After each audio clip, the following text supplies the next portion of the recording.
ces infos insolites sur François Mitterrand. Ce que vous ne savez peut-être pas sur l'ancien président français. 1. Il a vécu dans la gare de son papa, avant de devenir vinaigrier à Jarnac, en Charente. Son père, Joseph Mitterrand, a dirigé jusqu'en 1919 la gare d'Angoulême, où le petit François vécut avec ses 7 frères et sœurs. Pour autant, cela n'a jamais fait naître chez lui un amour des trains. Il leur préfère la nature et adore rendre visite à ses grands-parents maternels, papa Jules et maman Nini, dans leur domaine de Touvent, au sud de Jarnac. Dans le bureau de son domicile parisien, rue de Bièvre, le chef d'État gardera un panneau indiquant la direction de Touvent. 2. Un bigot en pension chez les pères, Mitterrand a grandi dans une odeur de sacristie et d'encens, suçant la foi au sein maternel, persuadé au même titre que 2 et 2 font 4 qu'il n'y avait pas de salut hors de l'église, raconte Pierre Berger. En arrivant à Paris en 1934, Mitterrand, brillant étudiant en droit et en sciences politiques, issu d'une famille catholique, réside dans un foyer de la rue de Vaugirard tenu par des pères maristes.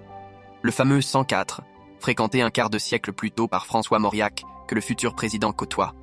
Très pieux, le jeune homme continue d'écrire aux prêtres charentais qui l'ont éduqué et leur demande conseil. Il s'éloignera ensuite de la pratique religieuse. Disons que j'ai une âme mystique et un cerveau rationaliste, et comme je suis incapable de choisir. Je ne sais pas si je crois en Dieu, mais je suis souvent tenté d'y croire, confiera-t-il au Figaro. 3. Pour De Gaulle, c'est un arriviste Mitterrand, une arsouille, un imposteur, le prince des politiciens. Ce sont les mots cinglants qu'aurait employé De Gaulle devant Alain Peyrefitte, son ministre de l'Information, pour qualifier son adversaire à la présidentielle de 1965-4. Il a eu une love story avec Dalida. Les futurs amants se rencontrent au début des années 1970.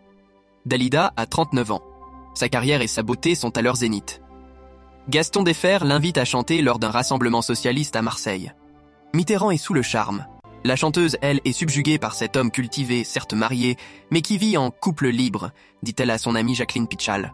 Le politicien prend alors l'habitude de débarquer au domicile montmartrois de Dalida, rue d'Orchampt, dans le plus grand secret, casquette vissée sur la tête et bouquet de roses sous le bras. 5. Il aime le golf, mais doit s'en cacher. Si François Mitterrand a affiché publiquement sa passion pour le cyclisme, il connaissait tous les vainqueurs du Tour de France depuis la Seconde Guerre mondiale.